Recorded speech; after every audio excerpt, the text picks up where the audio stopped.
Hey, are you a fan of Ant-Man and the Wasp? Well, check this out. Where are we? When are you gonna come down? When are you going to land? I should have stayed on the farm. I should have listened to my old man. Hang tight, because today we're going to look at the music featured in this trailer from the perspective of a musician. Hold for the intro.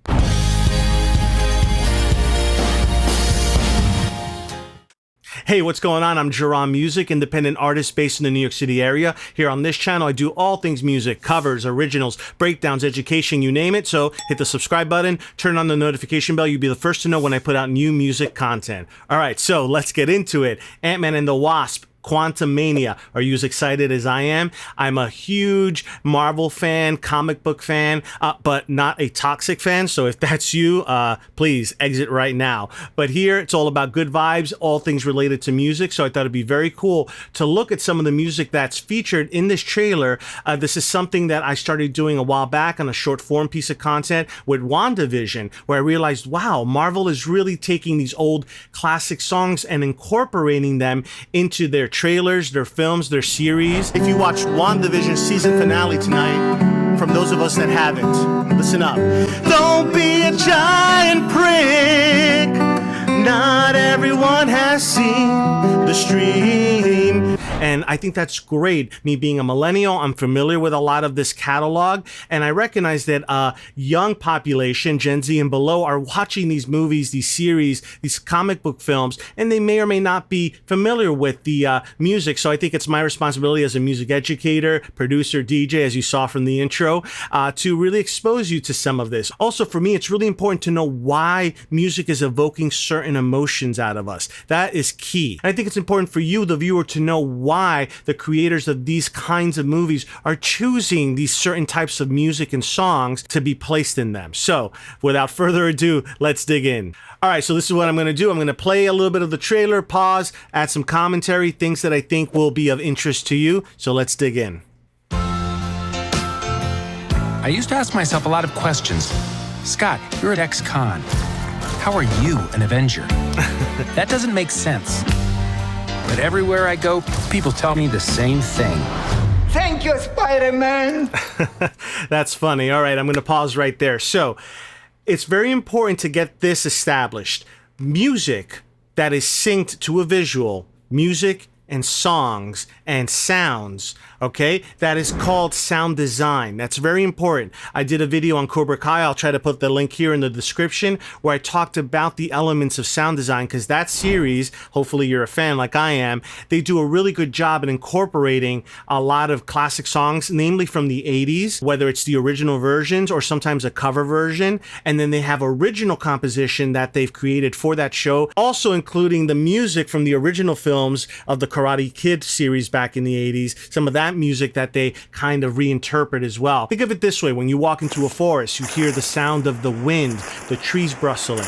In horror films, when you hear the footsteps of something or kind of a scream, all right? Car crash explosions. All those things are part of sound design, the music and the songs, because we take it for granted as viewers. There's music in all that we watch: TV, film, commercials, our social media devices. And if we were to take it out, mute it, and watch these visual things without any type of music or sound, we would miss it. We would know something is off. Now, something else to keep in mind as we move forward, there's a reason why these directors, screenplay writers, creators of shows, showrunners, music supervisors, anyone and everyone that's involved in the creation of the show who has final say about music and sound design, there's a reason they choose these certain things. Usually it's to evoke a certain emotion out of us, or to establish a sense of space or scenery. Always keep that in mind. So here, when Scott is walking down the street, happy-go-lucky, they're actually playing a famous classic song that you may or may not be aware of, and we're going to take a look at it right now.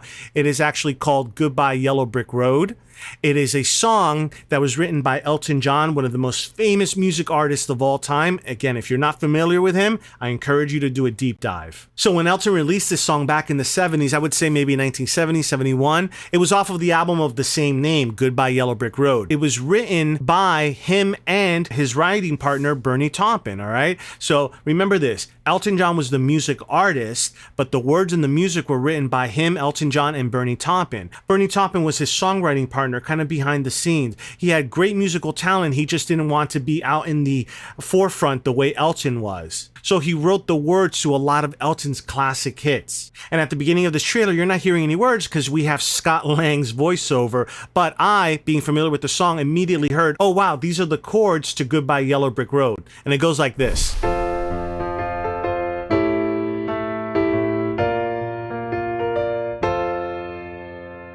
And that's actually one of the sections in the song. Unfortunately, for copyright reasons, I can't play the entire original version for you. However, I can, for educational, informational purposes, show you the trailer, comment on it. Also, I can do my own cover and rendition for you, which I'm going to put a link for you here in the description where you can hear my full version of Goodbye Yellow Brick Road. We're going to get back to that musical section, but let's dive back into the trailer.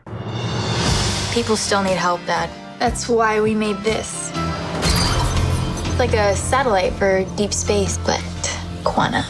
Wait a minute. You're sending a signal down to the quantum realm. Turn it off. That was cool, right? So we hear this nice frolicky piano style version. And then this big bass drop. And it just rings out. Now, why did they do that? My take is they're trying to add drama, right? Because the dialogue, as well as the visual and the actors and the expressions on their faces, all that's working together in synchronization. This is why they refer to it as syncing music, sync music, right? All as part of the sound design package to support what's going on the screen with the visuals, what the actors are doing, the characters, what the dialogue is. So that is very important to keep in mind. I encourage you, when you watch trailers, TV, and film, listen to what the music, the sounds, the sound effects, because they are all supporting what you're watching on screen. Hey, quick time out. If you're enjoying this content and you want to go beyond just being a casual viewer, subscriber, or follower, well, then I got something for you. I encourage you to head on over to my Patreon page where you can become a true fan and or supporter of my music journey, my content creation, and growing this channel and other platforms. There you can choose from any tier, each having its own exclusive perks and benefits. Your support there as a patron helps me further build a community and keeps me motivated and able to create more content and music for you. I'll put a link in the description or on screen. All right, now back to our program. Now.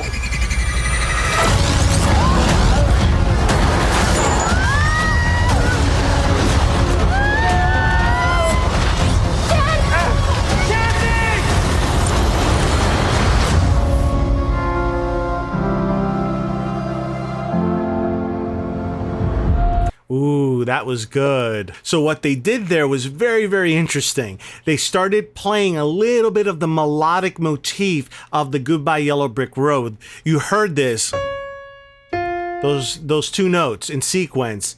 They played it a second time. Then it was a third time. And then the drums are building, the emotion, that quantum generator thing is going off. And then you hear...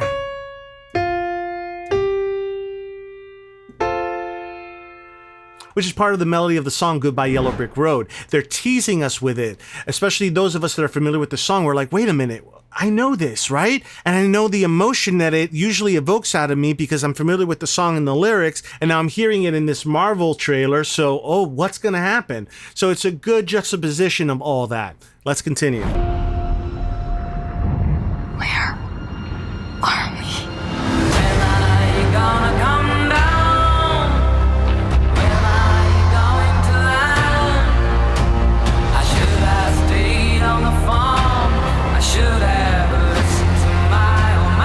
Secret universe. So that's the first time we hear Elton's voice, all right? And that's actually the same key and the same melody and vocal from Elton's young original recording back in the 70s. It's obviously now more cinematic sounding. They resampled it or remixed it, whatever you want to call it. And let's dig in. Let's actually look at what the words are. I'll put them up here on screen. Right up the first verse. And the words are, when are you gonna come down? When are you going to land?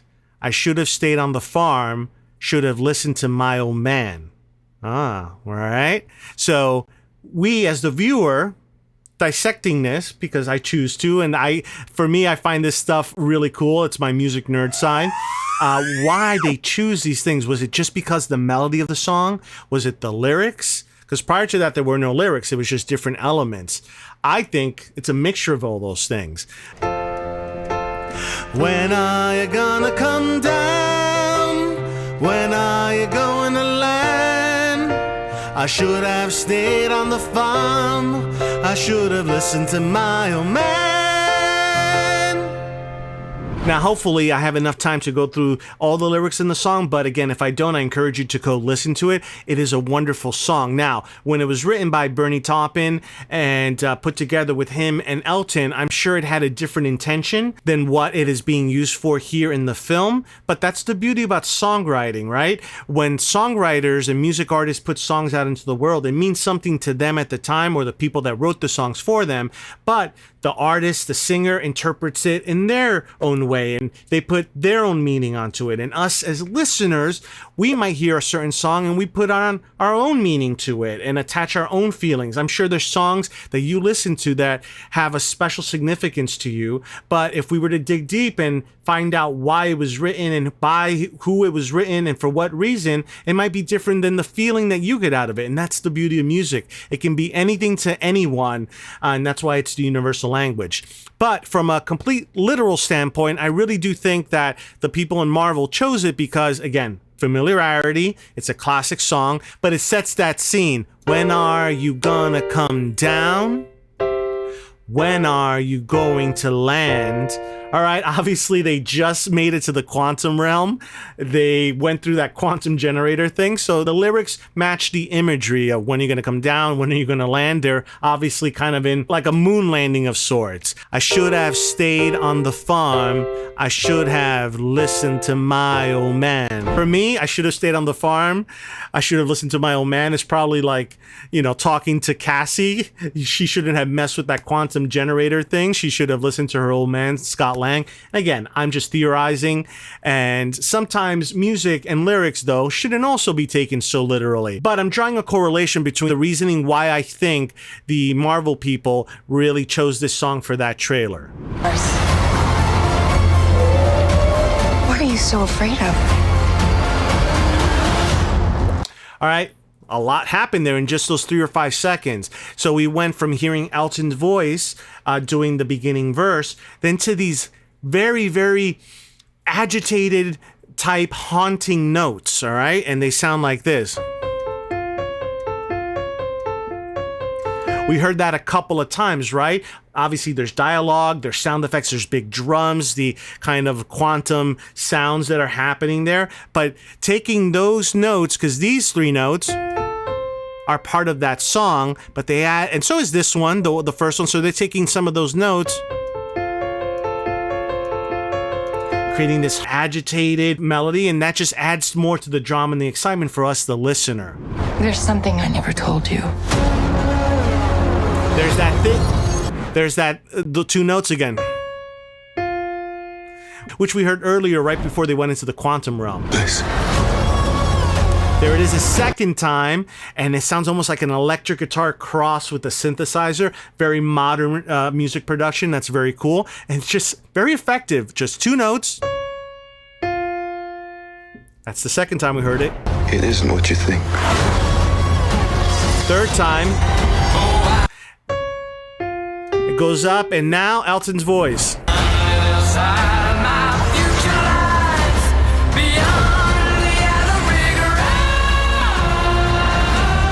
I can get you home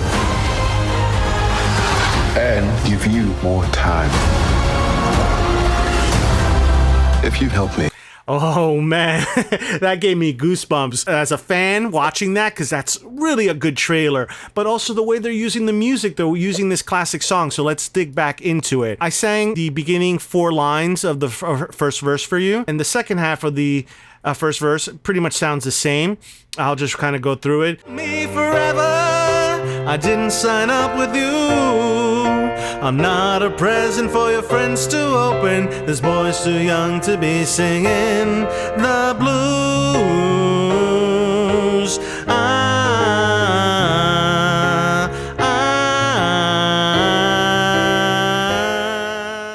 All right, that's one of the most recognizable parts of that song. Technically here, this lead sheet, all right, a lead sheet is when it's lyrics with chords, all right, the chords that I'm playing. It says that that's not the chorus. I think it is, but it really maybe then acts as a hook. It's a beautiful part, and that's what we're hearing on the word blues, although it sounds like an ooh. Ooh, ah, ooh. And those are the notes that you were hearing in anticipation. Ah. And it happened the second time. All right, let's go back a little bit and listen again so you know what to look for.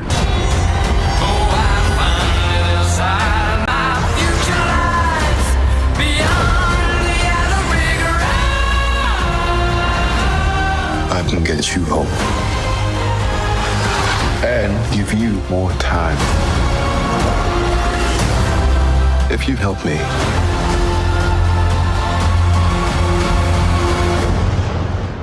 so what's it gonna be? Ant-Man.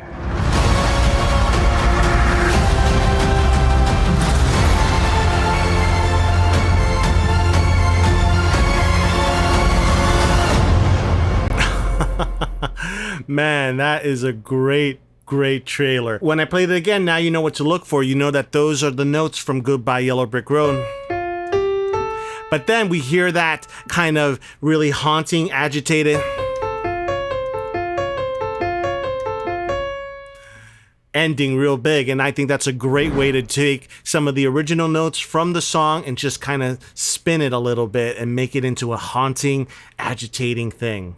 So drop in the comments, let me know if you found this helpful, entertaining, educational. Let me know if you want me to do more things like this, breaking down music from the perspective of a musician in TV, film, media, and beyond. I encourage you to click on my face above to subscribe. It's free, it only takes a moment. I'm gonna post the full version of me doing the cover of Goodbye Yellow Brick Road. I really encourage you to watch it, and then I'll put a playlist of other videos like this one that you should watch next.